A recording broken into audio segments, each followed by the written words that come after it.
5 علامات میں سے ایک ہے الجہر بسم اللہ الرحمن الرحیم، بلند آواز سے ہمیشہ بسم اللہ کو پڑھنا مومن کی علامات میں سے علامت ہے۔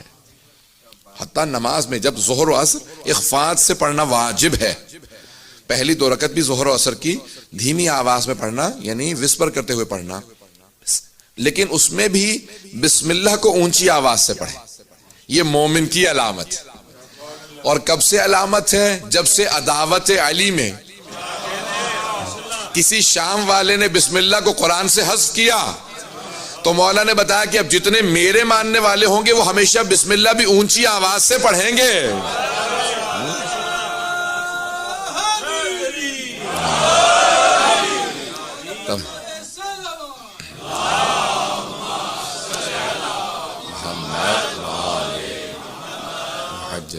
توجہ ہے ذہن گرامی، اس کے بے انتہا فضائل و مناقب ہیں۔ ایک بہت بڑے استاد تھے نجف اشرف کے، ان کے پاس ایک ان کا طالب علم آیا، شاگرد آیا، آقا بہت زیادہ پریشان، اگر کوئی آپ تعویذ دے دیں، ہمارے یہاں مصیبت سب سے زیادہ یہ ہے کہ تعویذ لینے پہ سب کچھ پڑھنے کے لیے دے دیں تو بہت مشکل ہو جاتا ہے۔ میری عادت ہے میں تعویذ دیتا ہی نہیں ہوں، میں پڑھنے کے لیے دیتا ہوں، تو اکثر لوگ کہتے ہیں مولانا پیسے دے دیں گے، کچھ آپ لکھ کے دے دیں، پڑھنے کا کام نہ دیجیے گا کوئی بھی۔ تو میری عادت ہے کہ میں لکھا کے کچھ بھی نہیں دیتا، ہمیشہ پڑھنے ہی کو دیتا ہوں۔ البتہ تعویذ کا انکار نہیں، ائمہ علیہ السلام کے جو معصور تعویذ ہے اس کا رکھنا بھی مستحب ہے اور اس کے اثرات ہیں۔ مجھے کاروباری افراد سے چڑھ کہ جنہوں نے بزنس بنا رکھے ہیں، ائمہ علیہ السلام کبھی بھی کاروبار نہیں بنایا تھا، لوگوں کی پریشانیوں میں کام آنا، مشکل کشائی کرنا ان کا کام تھا، کہ کاروبار بنا لینا یہ صحیح نہیں ہے۔ ہمیں اس سے تنفر پیدا ہوتا ہے کہ جہاں پہ لوگ باقاعدہ پیشہ ور جو ہیں وہ صرف تعویذ اور گنڈوں کے اندر زندگی گزار دیتے ہیں۔ تعویذ اور گنڈے میں فرق ہے، یہ میں نے کہا بتاتا چلوں، چلیں اب وہ کہہ رہے ہیں واضح کر دیں تاکہ جن لوگوں کو عادت ہے وہ تعویذ سے گنڈوں پہ بھی آ جائے۔ البتہ بہرحال اس کو بنیادی طور پہ تعویذ صرف وہ الفاظ جو لکھے جاتے ہیں اور ایک جو آیات یا جو الفاظ معصوم کے معصور الفاظ ہیں وہ تعویذ ہوتا ہے، اور گنڈا جو ہے اس کے ساتھ جو لوازمات ہوتے ہیں اس کی باریکیوں کے ساتھ اس کو گنڈا کہا جاتا ہے۔ میں اس کی تفصیل میں اور نہیں جاؤں گا۔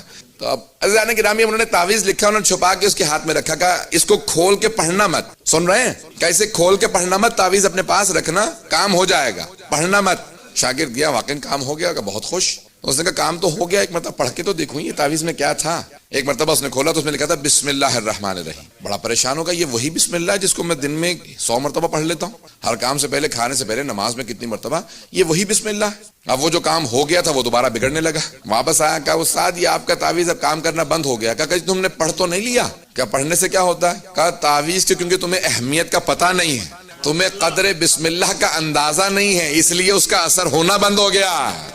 اگر بات واضح ہو رہی ہو، اس کا اثر نہیں ہوگا جب تک تمہیں اس کی قدر معلوم نہ ہو، تب تک وہ چیز اثر نہیں دکھاتی۔ کئی افراد اتنی عقیدت رکھتے ہیں کہ ان کی عقیدت کی وجہ سے ان کا کام ہو جاتا، دوسرا اتنی عقیدت نہیں رکھتا، اس کا اس وجہ سے کام بازوقت نہیں ہو پاتا۔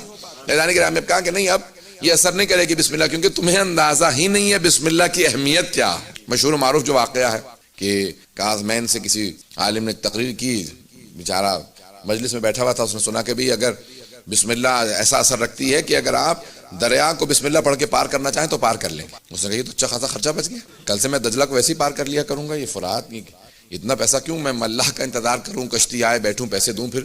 تو بیچارے نے بسم اللہ پڑھی، پاؤں رکھا، دریا چلتا ہوا چلا گیا۔ ایک ہفتے کے بعد اسے خیال آیا کہ جس عالم دین کی وجہ سے میرا اتنا خرچہ بچا، اتنا وقت بچ گیا، انہیں گھر پہ دعوت تو دوں۔ ان کے پاس آ کے قبلہ تشریف لائیے، گھر پہ ایک آپ کی دعوت ہے۔ چلنے لگے، جب پہنچے دریا کنارے کہنے لگے کیا؟ کہنے لگے آئیے بسم اللہ۔ کہنے لگے کشتی کہاں ہے؟ توجہ ہے کہ کشتی کہاں ہے؟ کہا بسم اللہ پڑھیے، میرے ساتھ چلے۔ اس نے بسم اللہ پڑھی، گزرنے لگا، مولانا بیچارے بسم اللہ پڑھی، پاؤں رکھا اور سیدھے دریا کے اندر، بیچارے جان بچاتے ہوئے باہر آئے۔ کہا بھئی کشتی لے کے آؤ، میں تو بغیر کشتی کے نہیں جا سکتا۔ کہا مولانا آپ ہی کی بتائی ہوئی بسم اللہ سے میں گزر رہا تھا۔ تو انہوں نے کہا کیونکہ میں صرف بیان کر رہا تھا، دل میں اثر نہیں تھا۔ توجہ ہو، انسان کا عقیدہ ایمان بے انتہا مؤثر ہے، اس کے تمام کے تمام دعاؤں میں، اس کے تمام اعمال میں۔ اگر ایمان ہو تو اثر ہوتا ہے، ایمان نہ ہو تو اثر نہیں ہوتا۔